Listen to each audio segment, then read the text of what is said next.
나 이혼 알았다. 남편은 범담하게 말했어요. 마치 날씨 얘기하듯이 말이죠. 다른 얼굴이 하얗게 질렸습니다. 아빠, 갑자기 무슨 소리야? 추석날에 이런 얘기를 왜, 언제 얘기하겠어? 가족들 다 모인 김에 말하는 거야. 남편은 계속 말했습니다. 이 나이에 뭐하러 이혼이 아쉽겠지만, 나도 이제 내 인생 좀 살아보려 한다. 남은 여생 좀 편하게 살고 싶다. 전 송편 반죽 덩어리를 바라보다 조용히 웃었습니다.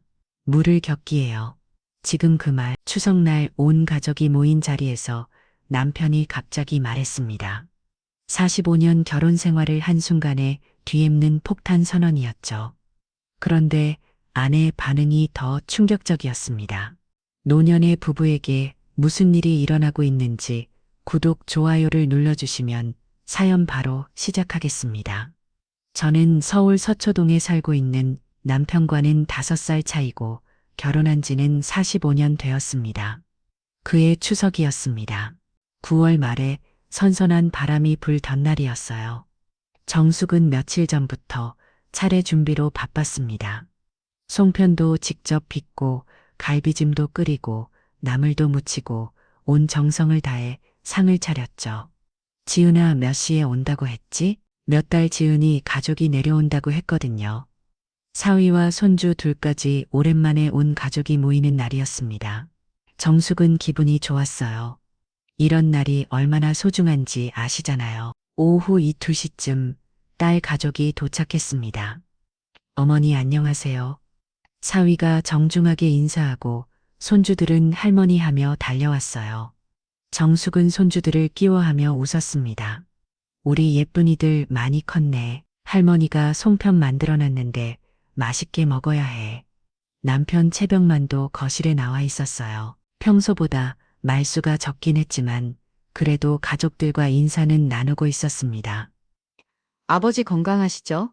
응, 뭐 그럭저럭 지내지. 식탁에 둘러앉아 차례 음식을 나누어 먹기 시작했습니다. 손주들은 송편을 맛있게 먹으며 제 잘거렸고 딸 부부는 그나물 얘기했어요. 회사에서 승진 얘기가 나와서 다행이에요. 그래, 우리 사위 능력 있는 줄 알았어. 정숙은 흐뭇하게 바라보고 있었습니다. 이런 평범한 일상이 얼마나 소중한지 새삼 느끼면서 말이죠. 그런데 갑자기 병만이 젓가락을 탁 내려놓더니 입을 열었습니다. 나 이혼할 난다. 순간 시간이 멈춘 것 같았습니다. 딸 지은이는 국을 떠먹다가 수저를 떨어뜨렸고 사위는 물을 마시다가 심하게 기침을 했습니다. 손주들조차 웅성대던 목소리를 멈추고 어른들을 번갈아 봤어요. 아, 아버지 지금 뭐라고 하신 거예요? 사위가 당황스러운 목소리로 물었습니다. 이혼한다고 했잖아. 병만은 덤덤하게 대답했어요. 마치 날씨 얘기하듯이 말이죠. 딸 지은이는 얼굴이 하얗게 질렸습니다.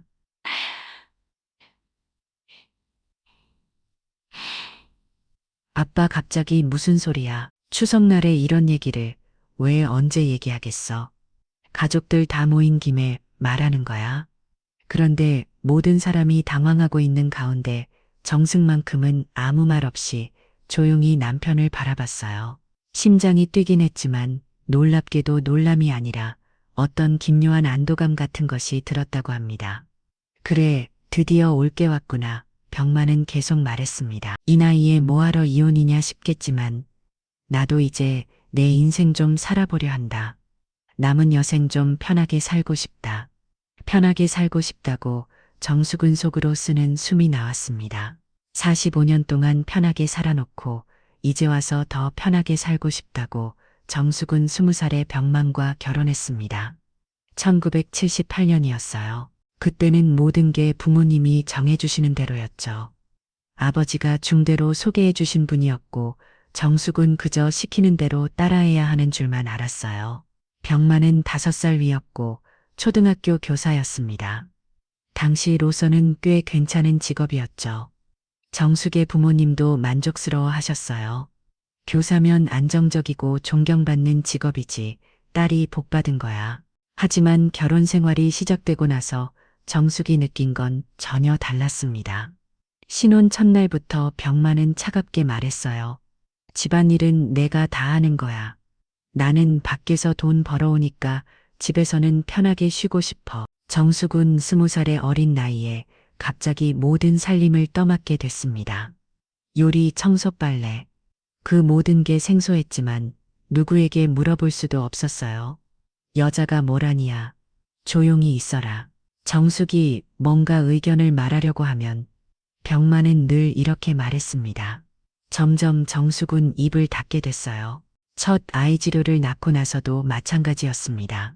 밤에 아이가 울면 정수 혼자 일어나서 달래야 했어요. 시끄럽게 왜 이래? 내일 학교 가야 하는데 병만은 아이가 울면 오히려 짜증을 냈습니다. 둘째 아들 민수를 낳고 나서는 더 힘들어졌어요. 두 아이를 키우면서 집안일까지 하려니 정말 죽을 것 같았습니다.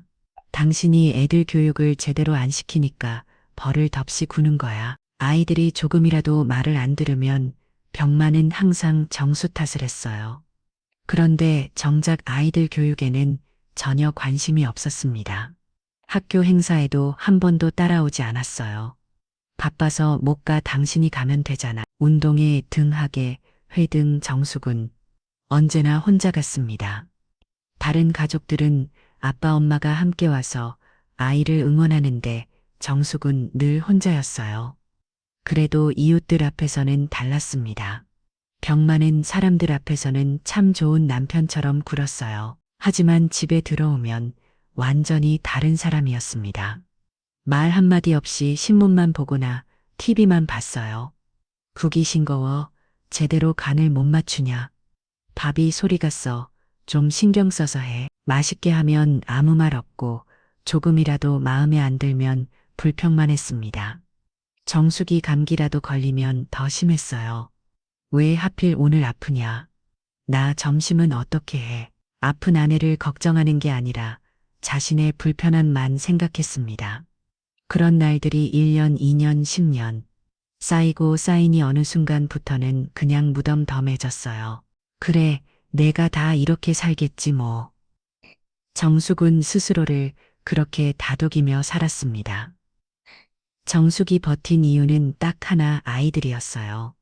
지은이와 민수가 아버지 밑에서 위축되지 않기를 바랐거든요. 그래서 늘 밝은 모습을 보이려 했고 아이들 앞에서는 절대 울지 않았습니다.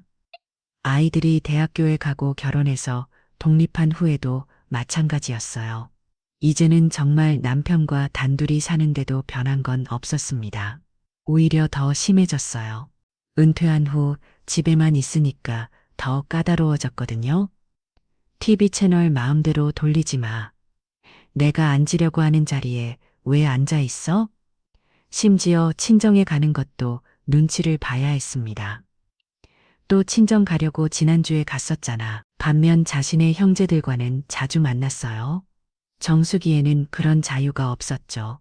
그렇게 45년을 살았습니다. 45년 동안 정숙은 한 번도 남편이 자신의 생일을 제대로 챙긴 적이 없었어요. 결혼 기념일이 뭔지도 모릅니다.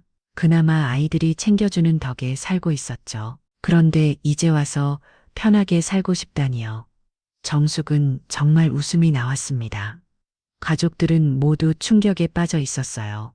딸 지은이는 눈물을 글썽이고 있었고 사회는 어떻게 반응해야 할지 몰라 했습니다. 그런데 정숙은 조용히 한마디 했습니다. 좋습니다. 엄마 나도 오케이요. 도장 찍죠. 모두가 또 한 번 조용해졌습니다. 이번에는 정숙의 말에 놀란 거였어요. 나중에 딸 지은이가 말해줬는데 그때 엄마를 말리려고 했지만 정숙의 눈빛이 처음 보는 눈빛이었다고 합니다. 45년 동안 한 번도 본 적 없는 결연한 눈빛이었다고 하더군요. 맞았습니다. 그날 정숙은 처음으로 진짜 자신의 얼굴을 하고 있었던 것 같았어요. 다음 주 월요일 구청 갑시다. 인감도장도 준비할게요. 병만은 당황했는지 믿음도 하지 않았습니다. 아마 정숙이 눈물 흘리며 매달릴 줄 알았겠죠. 제발 이혼하지 말자고 애원할 줄 알았을 거예요. 하지만 정숙은 이미 오래전에 마음속으로 수없이 이어온 서류에 도장을 찍고 있었거든요. 그날 추석 이후 정숙은 말없이 짐을 정리하기 시작했습니다. 더 이상 눈치 볼 일도 없겠다 싶었거든요.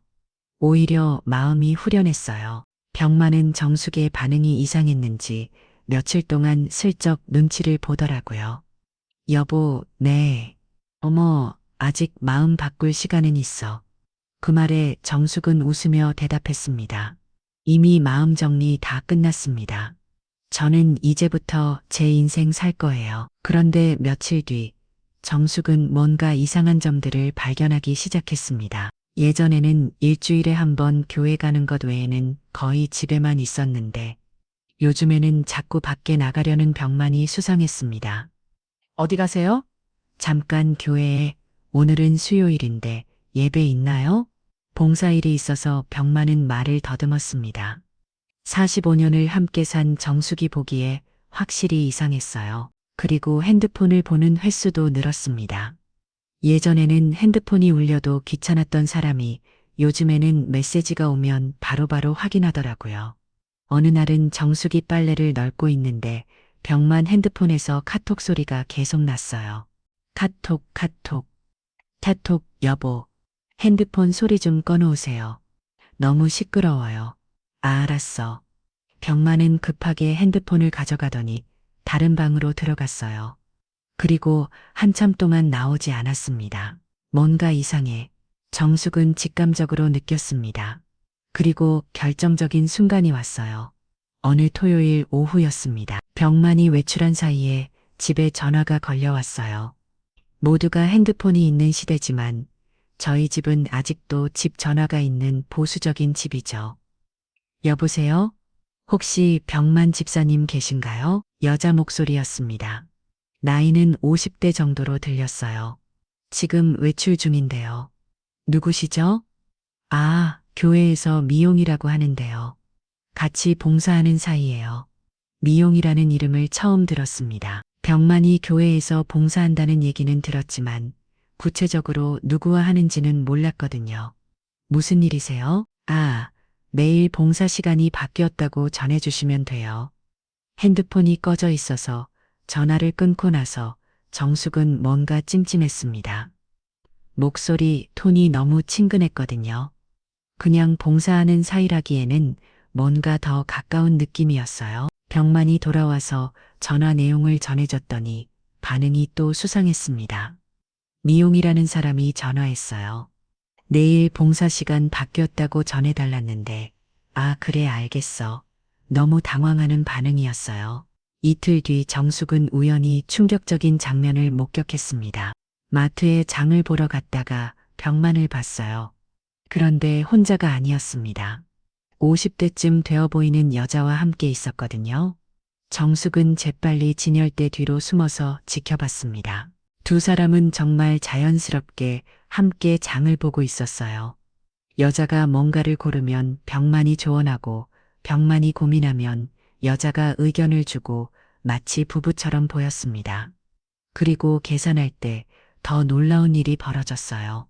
병만이 자신의 카드로 결제를 했는데 여자 것까지 함께 계산한 거예요. 저 여자가 미용이라는 사람이구나. 정숙은 확신했습니다. 전화로 들었던 목소리와 비슷했거든요. 두 사람이 마트에서 나가는 모습을 보니 더욱 충격이었습니다. 병만이 여자의 장바구니를 들어주고 있었어요. 45년 결혼 생활 동안 정숙의 장바구니는 한 번도 들어준 적이 없었는데 말이죠. 정숙은 급하게 딸 지은이에게 전화를 걸었습니다. 지은아, 엄마야. 엄마 무슨 일이세요? 아빠, 혹시 요즘 이상한 점 없었니? 이상한 점이요? 왜요? 정숙은 방금 번 일을 자세히 얘기해 줬습니다. 엄마, 그거 진짜요? 내가 직접 봤는데 거짓말 하겠냐? 지은이는 잠시 말이 없다가 말했습니다. 엄마, 사실 저도 요즘 아빠가 이상하다고 생각했어요. 그래, 네, 지난번에 아빠랑 통화했는데 목소리가 너무 밝았어요. 그리고 자꾸 교회에서 좋은 분들을 많이 만났다고 하시더라고요. 이디! 지은이는 계속 말했습니다. 그리고 옷차림도 달라졌다고 하던데요. 내 친구 엄마가 그러는데 아빠 요즘 옷이 다 신상으로 입고 다니신대요. 정숙은 깜짝 놀랐습니다. 그러고 보니 맞았어요. 병만이 최근에 새 셔츠도 몇 벌 사고 바지도 새로 샀거든요. 나이 먹으니까 옷이라도 깔끔하게 입어야지. 그때는 그냥 그러려니 했는데 이제 생각해보니 의심스러웠어요. 지은아, 너도 한번 알아봐. 아빠가 교회에서 어떻게 지내는지.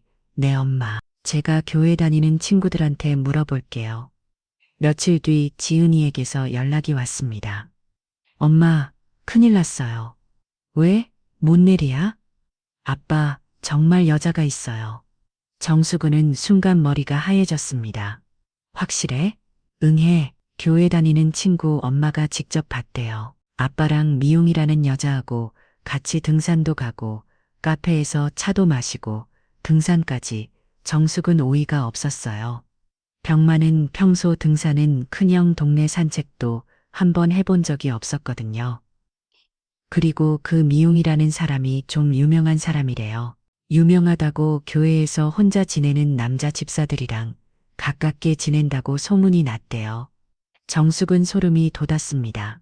다른 남자들도 응해. 내 친구 엄마 말로는 적어도 3명 정도는 더 있다고 하더라고요. 이제 상황이 심상치 않다는 걸 알 수 있었습니다. 그날 밤 정숙은 병만을 조심스럽게 떠봤습니다. 여보, 교회에서 봉사 어떻게 해요? 어머가 또 같이 하는 분들이 어떤 분들인지 궁금해서요. 병만 씨는 잠시 머뭇거리다니 대답했습니다. 그냥 여러 사람들이야. 다들 좋은 분들이고 미용이라는 분들 계시죠. 순간 병만 씨의 표정이 굳어졌습니다. 어떻게 알았어? 지난번에 전화했잖아요. 아, 그래? 미용 씨도 같이 봉사해? 어떤 분이세요? 그냥 교회 집사님이야. 봉사 열심히 하시고. 병만의 대답이 어색했어요. 뭔가 숨기고 있다는 게 분명했습니다. 정숙은 더 직접적으로 물어봤습니다. 요즘 자주 만나시나 봐요? 자주 하는 게 봉사할 때만 만나지. 그런데 마트에서도 같이 계시던데요? 병만은 깜짝 놀라며 정수근을 쳐다봤습니다. 언제 봤어? 어그제요? 제가 장 보러 갔다가 우연히 봤어요. 병만은 한참 말이 없다가 중얼거렸습니다. 게이. 그냥 우연히 만난 거야. 같이 장 보자고 해서 45년 결혼생활 동안 저랑은 같이 장 본 적이 한 번도 없으면서요. 병숙의 목소리가 차가워졌습니다. 병만은 더 이상 대답하지 않았어요. 그냥 방으로 들어가 버렸죠. 그날 밤 정숙은 잠을 이룰 수 없었습니다. 머릿속이 복잡했어요. 정말 다른 여자가 있는 건가? 그래서 이혼하자고 한 건가? 그럼 지금까지 내가 뭐였지? 여러 가지 생각이 머릿속을 맴돌았습니다. 다음 날 정숙은 또 다른 결정적인 증거를 발견했습니다. 병만이 외출한 사이에 빨래를 하다가 병만 바지 주머니에서 영수증 하나를 발견한 거예요. 마음 카페 커피 2잔 K 2개 28,000원 날짜를 보니 이틀 전이었어요. 그날 병만은 교회 일로 나간다고 했었는데 실제로는 카페에서 누군가와 만났던 거죠. 28,000원이라면 그의 비싼 카페였어요. 병만은 평소에 돈을 아끼는 사람이었는데 누구와 그런 비싼 카페에 갔을까요? 정숙은 그 영수증을 보며 확신했습니다. 이제 확실해졌어. 병만의 갑작스러운 이혼 요구, 달라진 행동들, 미영이라는 여자, 모든 퍼즐이 맞춰지기 시작했습니다. 하지만 정숙은 성급하게 행동하지 않았어요. 더 확실한 증거가 필요했거든요. 그날 저녁 달지은이가 전화를 걸어왔습니다. 엄마, 더 알아는 게 있어요. 뭔데? 미영이라는 사람 나이가 아빠보다 5살 어리대요. 엄마랑 동갑이더라고요. 그리고 지은이는 잠시 망설이다가 말했습니다. 이미 몇 년 전부터 아빠랑 연락하고 있었대요. 몇 년 전부터 은혜 친구 엄마가 확실하게 봤다고 해요. 작년에도 둘이 같이 등산하는 걸 봤다고. 정숙은 머리가 등했습니다. 그럼 병만이 이혼을 요구한 건 갑작스러운 결정이 아니었다는 뜻이었어요. 이미 오래전부터 계획하고 있었던 거죠. 그리고 엄마 한 가지도 뭔데? 미영이라는 사람 좀 이상한 사람이래요. 이상하다는 게 무슨 뜻이야? 교회에서 혼자 사는 남자들만 골라서 접근한다는 소문이 있어요. 특히 은퇴해서 돈이 있는 남자들. 정수근 등 꼴이 못 삭혔습니다. 딸 지은이의 말을 듣고 난 후 정숙은 밤잠을 이룰 수 없었습니다. 미영은 돈 있는 남자들만 골라서 접근한다는 말이 계속 머릿속을 맴돌았거든요. 설마 우리 남편이 돈을 느끼고 있는 건 아니겠지? 정숙은 불안한 마음에 다음날 아침 일찍 은행에 갔습니다. 부부 공동 명의로 되어 있는 통장들을 확인해 보기 위해서였어요. 은행 창구에서 통장 정리를 받고 나서 정숙은 깜짝 놀랐습니다. 메인 통장의 잔액이 이상했어요. 분명히 8천만 원 정도 있어야 하는데 5천만 원 밖에 없었습니다. 5천만 원 밖에 없었습니다. 3천만 원이 어디로 갔지? 정숙은 급하게 거래 내역을 요청했습니다. 그리고 보고 또 한 번 충격을 받았어요. 지난 6개월 동안 5만 원씩 6번에 걸쳐 현금으로 인출된 기록이 있었습니다. 모두 병만 도장으로 처리된 거였어요. 어떻게 된 일이지? 정숙은 당황했습니다. 병만이 그렇게 큰 돈을 인출한 이유를 전혀 몰랐거든요. 평소에는 월 50만 원 정도만 생활비로 쓰던 사람이 왔는데 말이죠. 집으로 돌아온 정숙은 병만에게 직접 물어봤습니다. 여보, 통장에서 돈이 많이 빠져나갔는데 무슨 일이에요? 병만은 갑자기 당황하는 기색을 보였습니다. 돈이 몽돈 3천만 원이요. 지난 6개월 동안 조금씩 뺏었잖아요. 아, 그게 병만은 말을 더듬었습니다. 그냥 필요한 일이 있어서. 무슨 일인데 3천만 원이나 필요해요? 그건 나중에 얘기할게. 병만은 제대로 대답하지 않고 자리를 피했습니다. 이상했어요. 뭔가 숨기고 있다는 게 분명했습니다. 정숙은 딸 지은이에게 전화를 걸었습니다. 지은아, 급한 일이 생겼어. 엄마가 지금 갈게. 1시간 후 정숙은 딸의 집에서 상황을 설명했습니다. 3천만 원이 사라졌다고요? 응, 아빠가 조금씩 뺏은 것 같은데 이유를 말하지 않아. 지은이는 심각한 표정을 지었습니다. 엄마, 이거 심상치 않은데요? 혹시 그 미용이라는 여자랑 관련 있는 거 아닐까요? 나도 그런 생각이 들어서. 엄마, 제가 더 자세히 알아볼게요. 교회 사람들한테 그 여자에 대해 물어볼게요. 며칠 뒤 지은이에게서 연락이 왔습니다. 엄마, 이상한 소문이 있어요. 무슨 소문이야? 아빠랑 친하게 지내는 미용이라는 여자 말인데요. 교회에서 좀 이상하다는 얘기가 있어요. 어떻게 이상하다는 거야? 내 친구 엄마가 그러는데 그 여자가 교회에서 혼자 사는 남자 집사들이랑만 가깝게 지낸다는 거예요. 그리고 다른 남자들하고도 자주 만난다고 하더라고요. 아빠만이 아니라 말이에요. 정숙은 소름이 돋았습니다. 확실한 얘기가 내 친구 엄마가 직접 본 건 아니고 교회에서 도는 소문이래요. 그런데 여러 사람이 비슷한 얘기를 하니까 정숙은 뭔가 심상치 않다는 걸 느꼈습니다. 지은아, 좀 더 자세히 알아볼 수 있을까? 네, 엄마. 그런데 너무 노골적으로 물어보면 이상하니까 조심스럽게 해야 할 것 같아요. 며칠 뒤 지은이는 더 구체적인 정보를 가져왔습니다. 엄마, 정말 이상해요. 뭐가? 그 여자가 적어도 3명의 남자들과 동시에 연락하고 있는 것 같아요. 3명이나? 응, 네. 친구 엄마 말로는 김철수 할아버지, 박영수 할아버지, 그리고 아빠까지 모두 혼자 사는 분들이래요. 그럼 뭔가 수상한 거 아니야? 그런 것 같아요. 그리고 한 가지 더, 그 여자가 그분들한테 돈 얘기를 했다는 소문도 있어요. 정숙은 집으로 돌아가서 병만을 다시 추궁했습니다. 여보, 솔직히 말하세요. 미영이라는 여자한테 돈 줬죠. 병만은 깜짝 놀라며 부인했습니다. 무슨 소리야? 돈을 왜 줘? 그럼 3천만 원은 어디 갔어요? 그건 다른 일이야. 무슨 다른 일이에요? 구체적으로 말해보세요.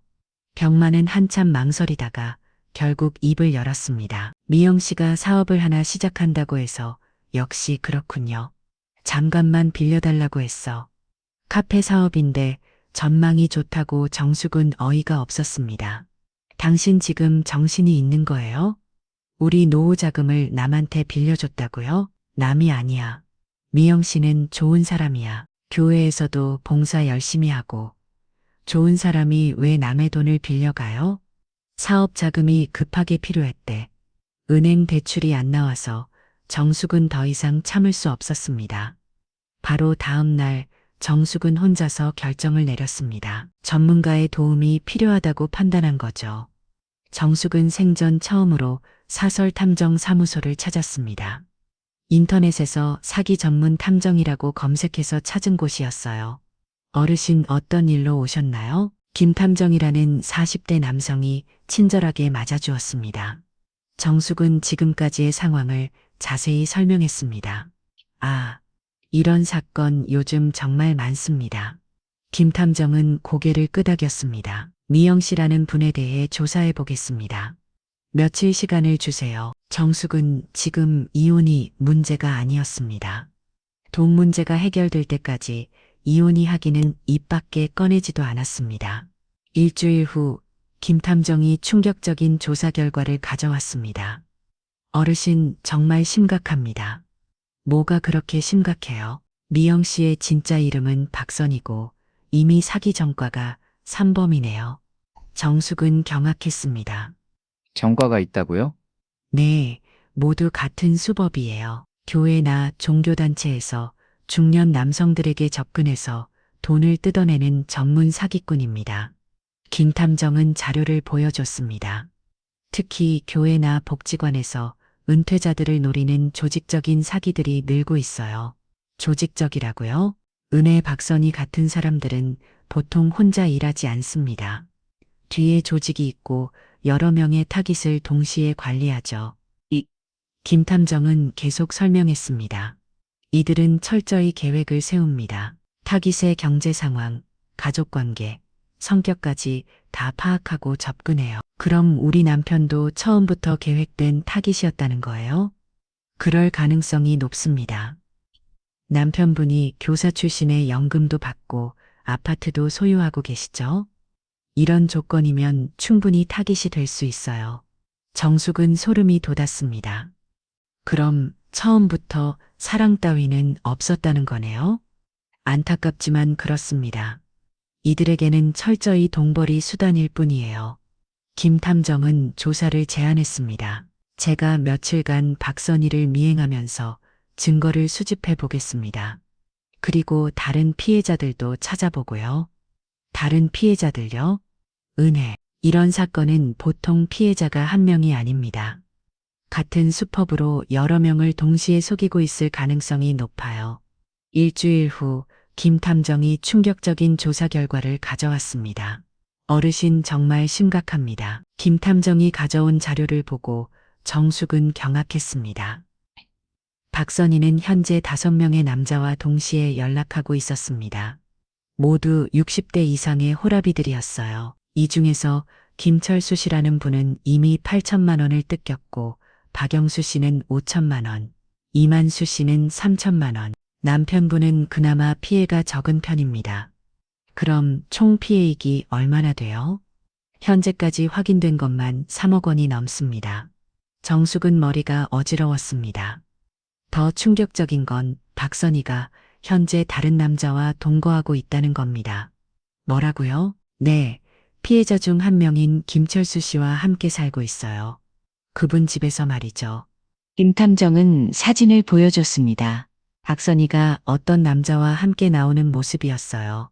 그럼 우리 남편을 갖고 완전히 놀아나고 있다는 거네요. 안타깝지만 그렇습니다. 박선희는 각각 다른 이야기를 하고 있어요. 김철수 씨에게는 사랑한다고 하고 남편분에게는 사업 파트너라고 하고 정숙은 분노가 치밀어 올랐습니다. 이제 어떻게 해야죠?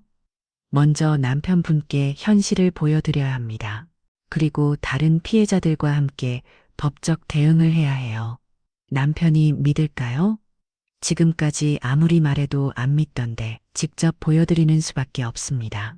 내일 박선희가 다른 남자와 만나는 장면을 촬영해 드릴게요. 다음 날 오후 정숙은 병만과 함께 김탐정이 알려준 장소로 갔습니다. 한국의 포테로 비었어요. 왜 여기 왔어? 병만이 의아해 오지만 정숙은 곧 알게 될 거예요. 라고만 했습니다. 30분 후 정숙이 기다리던 장면이 벌어졌습니다. 박선희가 나타났는데 혼자가 아니었어요. 73쯤 되어 보이는 남자와 팔짱을 끼고 들어왔습니다. 두 사람은 정말 다정했어요. 남자가 박선희의 머리를 쓰다듬고 박선희는 남자에게 애교를 부렸습니다. 그리고 호텔 레스토랑에서 식사를 하는 동안 남자가 자신의 카드로 계산을 했어요. 병만은 그 모든 장면을 보고 있었습니다. 얼굴이 점점 하얗게 변해갔어요. 저게 정말 미용 씨야? 당신 눈으로 직접 보고 있잖아요.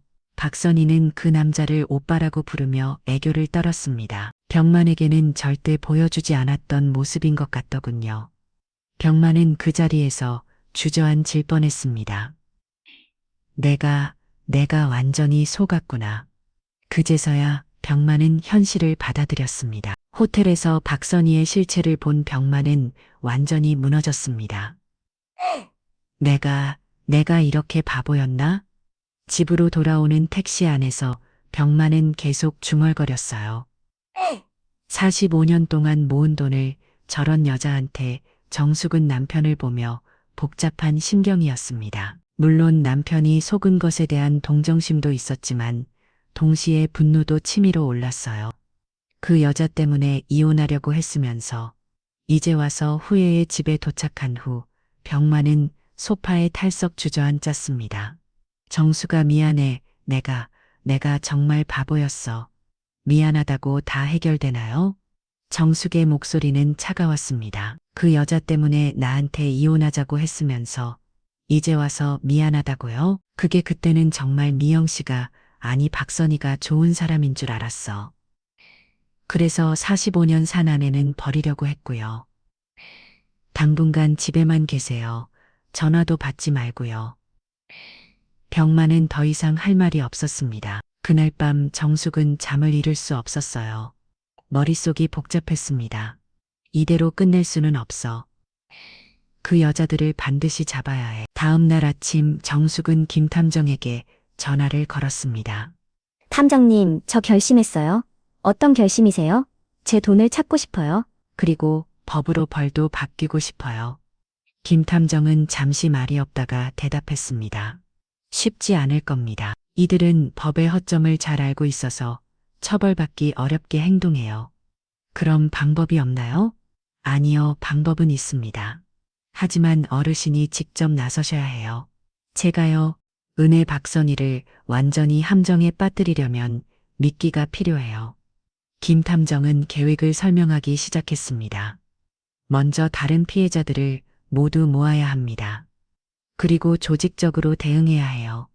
다른 피해자들을 만날 수 있을까요? 제가 연락해 보겠습니다. 이미 몇 분간은 접촉했거든요. 이틀 후 정숙은 놀라운 모임에 참석하게 됐습니다. 박선희에게 속은 피해자들이 모인 자리였어요. 모임 장소는 한 조용한 카페였습니다. 김탐정이 주선한 자리였죠. 안녕하세요. 저는 한정숙입니다. 아, 안녕하세요. 저는 김철수입니다. 첫 번째로 만난 분은 70세의 김철수 씨였어요. 아내를 잊고 혼자 지내시는 분이었습니다. 저는 정말 부끄러워서 이 자리에 나오기도 싫었어요. 김철수 씨는 눈물을 글썽이며 말했습니다. 아내가 암으로 돌아가시고 너무 외로웠어요. 그때 박선희가 나타나서 위로해 주더라고요. 어떻게 만나셨어요? 교회에서요. 아내추도 예배 때 다가와서 위로해 줬어요. 혼자 사실이 힘드시죠? 라면서 김철수 씨의 이야기는 정말 안타까웠습니다. 처음에는 정말 좋은 사람인 줄 알았어요. 혼자 사는 제가 아플 때 병원도 같이 가지고 장도 봐주고 그러다가 돈이기를 꺼냈나요? 네, 3개월쯤 지나서 갑자기 카페 사업을 하고 싶은데 투자해 달라고 하더라고요. 김철수 씨는 총 8천만 원을 줬다고 했습니다.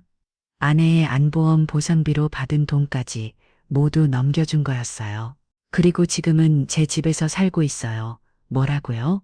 네, 카페 준비하느라 월세방을 빼야 한다면서 제 집에 들어왔어요. 정숙은 소름이 돋았습니다. 두 번째로 만난 분은 박영수 씨였어요. 65세로 공무원 출신이었습니다. 저는 5천만 원 당했어요. 아파트 담보로 대출받아서 준 돈이에요. 어떤 명목이었어요?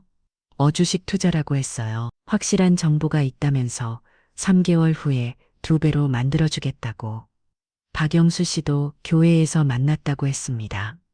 아내와 사별하고 혼자 지내는데 박선희가 외로우시죠?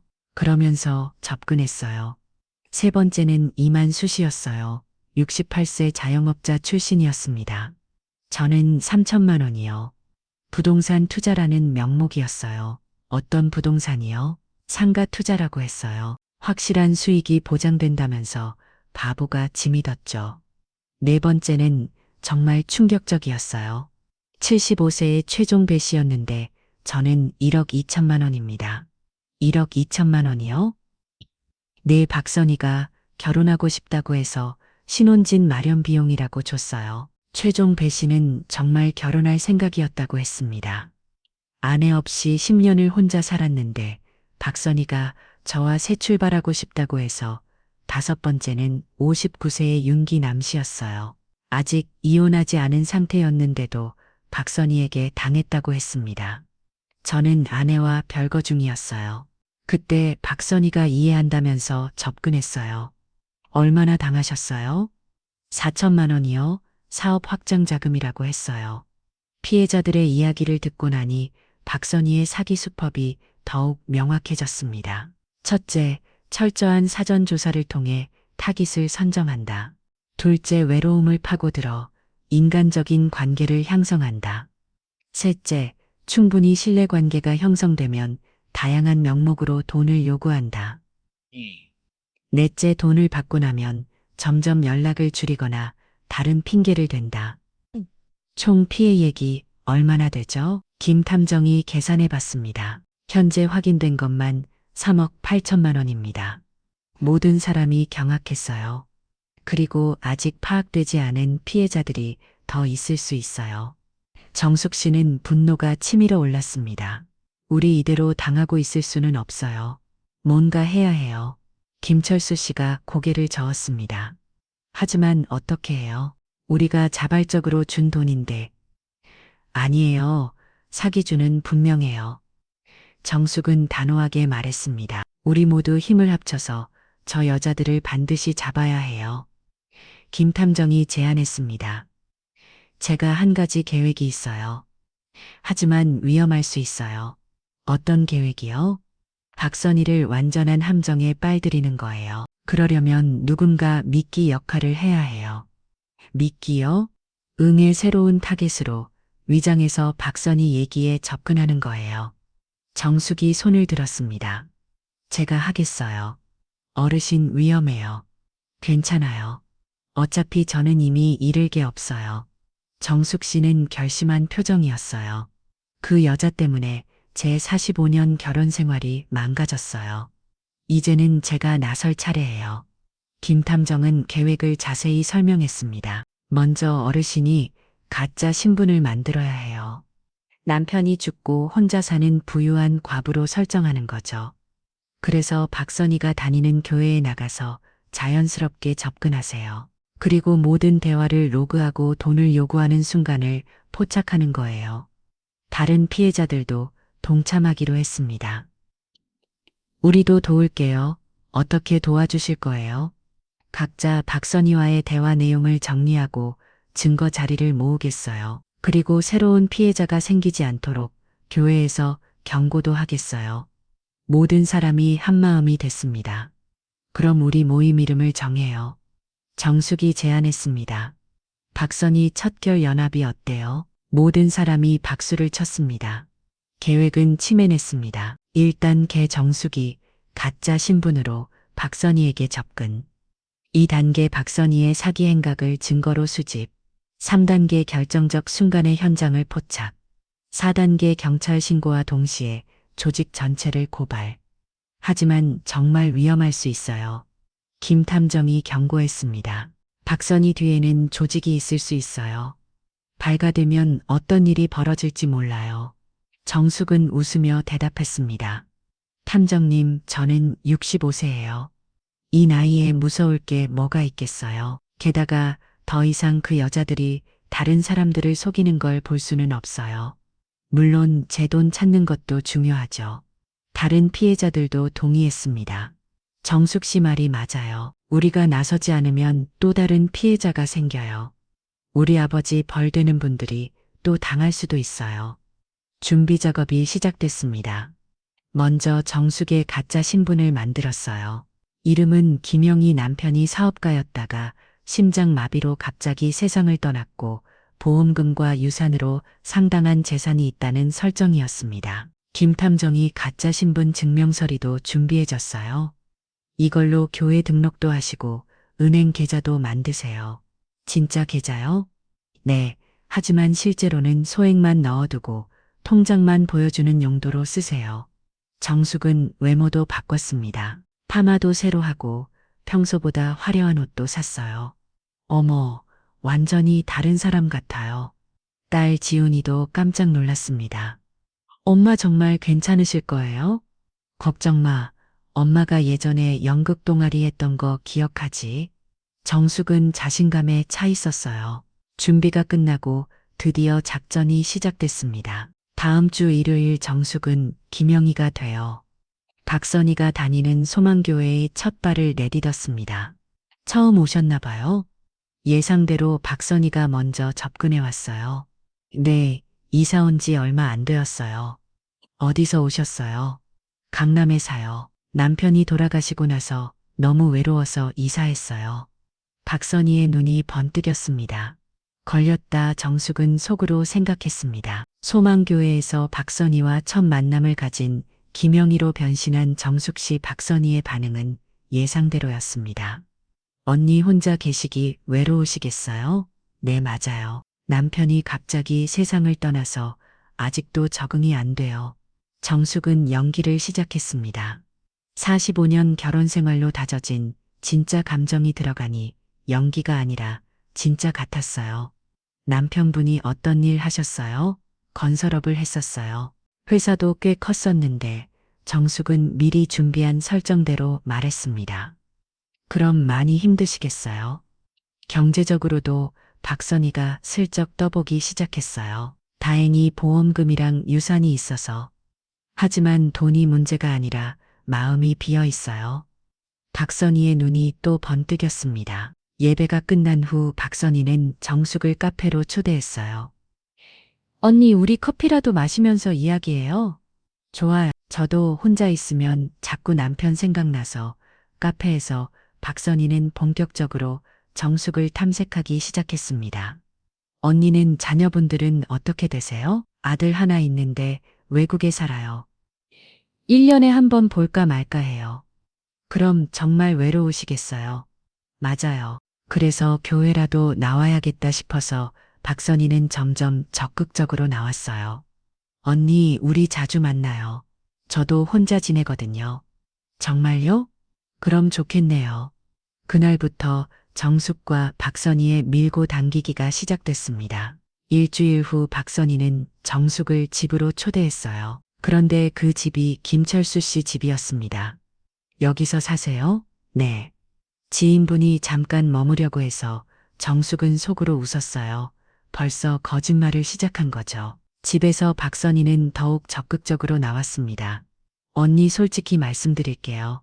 저 요즘 고민이 있어요. 무슨 고민이에요? 또 사업 기회가 하나 생겼는데 자금이 좀 필요해서요. 드디어 시작됐습니다. 어떤 사업이에요? 카페 프랜차이즈인데 정말 전망이 좋아요. 투자하시면 6개월 후에 2배로 돌려드릴 수 있어요.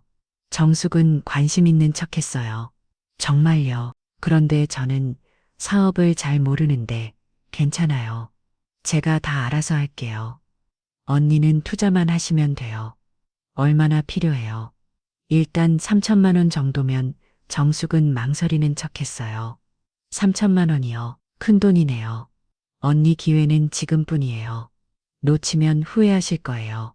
박선희가 압박하기 시작했어요. 그런데 저는 아무것도 모르는데 어떻게 제가 보장해 드릴게요. 혹시 문제가 생기면 제가 책임질게요. 정숙은 집에 돌아와서 김 탐정에게 전화했습니다. 예상대로 돈 얘기를 꺼냈어요. 좋습니다. 이제 본격적으로 증거를 수집해야 해요.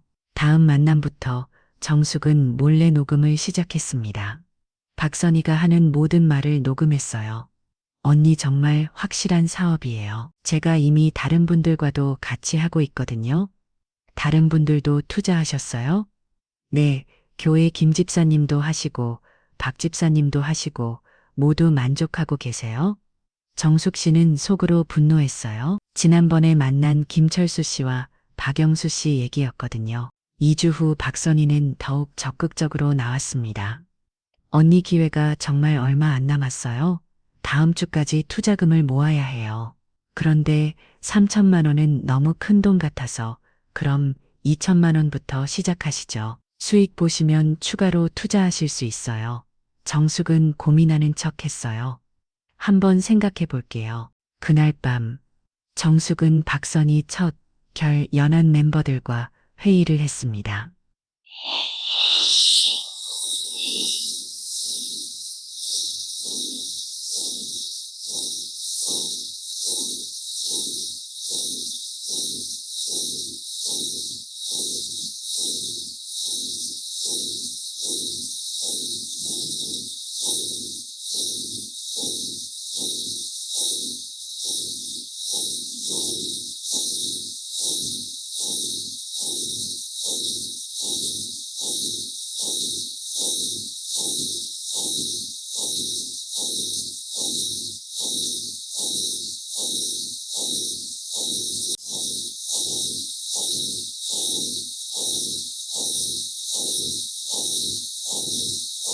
다음 주 화요일 박선희와 약속한 날이었어요. 장소는 한 은행 근처 카페였습니다. 정숙은 가짜 돈다발이 들어있는 가방을 들고 나갔어요. 김 탐정과 다른 연합 멤버들은 근처에서 대기하고 있었습니다. 언니 오늘 정말 감사해요.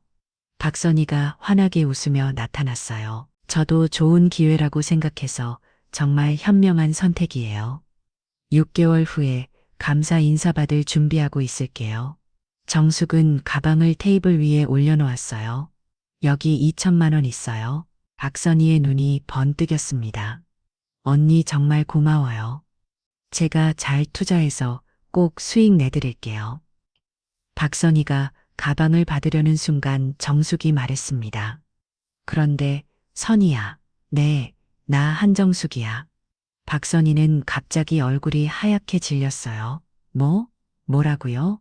정숙이, 최병만의 아내 한정숙. 그 순간 사방에서 사람들이 나타났습니다. 김 탐정, 김철수 씨, 박영수 씨, 그리고 경찰들이었어요. 박선희 씨 사기 혐의로 체포합니다. 박선희는 완전히 당황했어요. 이게 무슨 당신이 지금까지 속인 피해자들이 모두 여기 있어요. 정숙이 일어서면 말했습니다. 우리 남편한테서 3천만 원 뜯어낸 것, 김철수 씨한테서 8천만 원 받은 것, 박영수 씨한테서 5천만 원 받은 것, 모든 증거가 다 있어요. 경찰이 박선희에게 수갑을 채우려는 순간 박선희가 소리쳤어요. 저는 그냥 돈을 빌린 거예요. 사기가 아니라 그럼 카페 사업 서류 보여보세요. 김 탐정이 말했습니다. 사업자 등록증, 임대차 계약서, 뭐라도 있으면 보여보세요. 박선희는 아무 말도 할 수 없었어요. 그때 정숙이 녹음기를 꺼냈습니다. 이건 당신이 저한테 한 말들이에요. 녹음기에서 박선희의 목소리가 흘러나왔어요. 확실한 사업이에요. 6개월 후에 2배로 돌려드릴게요. 다른 분들도 모두 만족하고 있어요. 박선희는 완전히 무너졌어요. 경찰 조사 결과 박선희의 전체 범죄 조직이 드러났습니다. 5명의 여성이 각각 다른 교회를 돌아다니며 은퇴자들을 속이고 있었어요. 조직의 총책은 40대 남성 조모 씨였고 이들이 운영하는 가짜 회사도 여러 개 있었습니다. 총 피해자가 23명 피해에 기 8억 3천만 원입니다. 경찰의 발표를 듣고 정숙은 경악했어요. 8억이나요? 네. 어르신들이 고발해 주신 덕분에 전체 조직을 검거할 수 있었습니다. 가장 중요한 건 피해자들이 돈을 되찾을 수 있게 됐다는 것이었어요. 박선희 일당이 숨겨둔 계좌에서 6억 원이 발견됐고 부동산과 자동차 등 재산도 압류됐습니다. 피해자들께 70% 정도는 돌려드릴 수 있을 것 같습니다. 정숙도 3천만 원 중 2천만 원을 되찾을 수 있었어요. 재판에서 박선희는 징역 4년을 선고받았습니다. 다른 조직원들도 모두 2년에서 6년의 실형을 받았죠. 그리고 정숙의 이야기는 전국적으로 보도됐습니다. 65세 주부 사기꾼 조직 첫 개라며 23명 피해자 구원 정숙은 하루아침에 전국적인 영웅이 됐어요. 어머니, 어떻게 그런 용기를 내셨어요? 기자가 물었습니다. 용기라기보다는 더 이상 당하고만 살고 싶지 않았어요. 그리고 저 같은 피해자들이 더 생기지 않기를 바랐죠. 정숙의 인터뷰는 많은 사람들에게 감동을 줬어요. 병만은 사기를 당한 충격과 아내의 활약을 보고 크게 반성했습니다. 여보, 정말 미안해. 당신이 이렇게 대단한 사람인 줄 몰랐어. 이제 와서 미안하다고 다 해결되나요? 아니야. 그래도 고마워. 덕분에 돈도 되찾고 정신도 차렸어. 하지만 정숙의 마음은 이미 정해져 있었어요. 이혼은 그대로 할 거예요. 뭐 당신이 사기를 당한 건 동정하지만 그 이전에 45년간 저를 어떻게 되었는지는 변하지 않거든요. 병만은 아무 말도 할 수 없었어요. 결국 두 사람은 협의 이혼을 했습니다. 하지만 이번에는 정숙이 주도권을 쥐고 진행했죠. 재산 분할도 정숙에게 유리하게 이뤄졌어요. 아파트는 정숙이 가져오고 예금도 대부분 정숙 몫이 됐습니다. 무엇보다 병만은 미안한 마음에 양보한 것이 컸어요.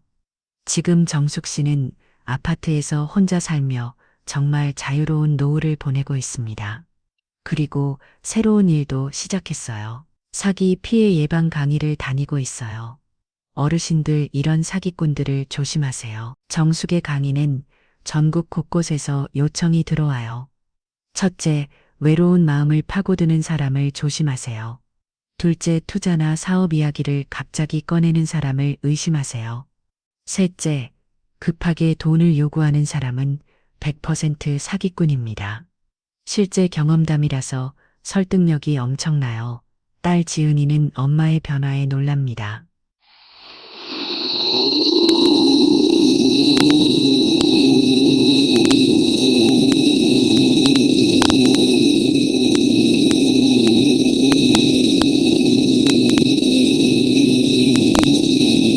정숙은 웃으며 말해요. 사기꾼 덕분에 진짜 내 모습을 찾은 셈이네. 그리고 며칠 전에는 중고나라에서 자전거를 하나 샀어요. 20년 전에 병만이 위험하다며 못하게 했던 흰색 자전거와 똑같은 모델이었죠. 이제 정숙은 매일 아침 한강공원에서 자전거를 타요.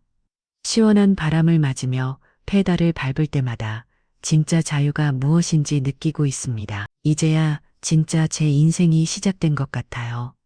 가끔은 박선희 척절 연한 멤버들과도 만나요. 김철수 씨는 요즘 새로운 취미를 찾았고 박영수 씨는 봉사활동을 시작했어요. 정숙 씨 덕분에 새 인생을 찾았어요. 우리 모두 힘을 합쳐서 이겨낸 거죠. 정숙은 겸손하게 말해요. 처음에는 남편의 갑작스러운 이혼 요구로 시작됐지만 결국은 사기꾼 조직을 척결하고 23명의 피해자를 구하는 영웅이 되었습니다. 나이가 들었다고 해서 당하고만 살 필요는 없습니다. 오히려 경험과 지혜를 활용하면 더 큰 일도 할 수 있어요. 한정숙 씨처럼 용기를 내서 부당한 일에 맞추면 자신뿐만 아니라 다른 사람들도 구할 수 있습니다. 혹시 여러분 주변에도 이상한 투자권이나 사기꾼들이 접근하고 있지는 않나요? 조심하시고 의심스러우면 주변에 꼭 상의하세요. 그리고 한정숙 씨처럼 당당하게 자신의 인생을 사시리 바랍니다. 마지막으로 중요한 건 나이는 숫자일 뿐이라는 거예요. 언제든 새로운 시작을 할 수 있어요. 오늘 긴 이야기 끝까지 들어주셔서 정말 감사합니다. 잘했다고 응원의 댓글을 남겨주시고 구독과 좋아요도 잊지 마세요.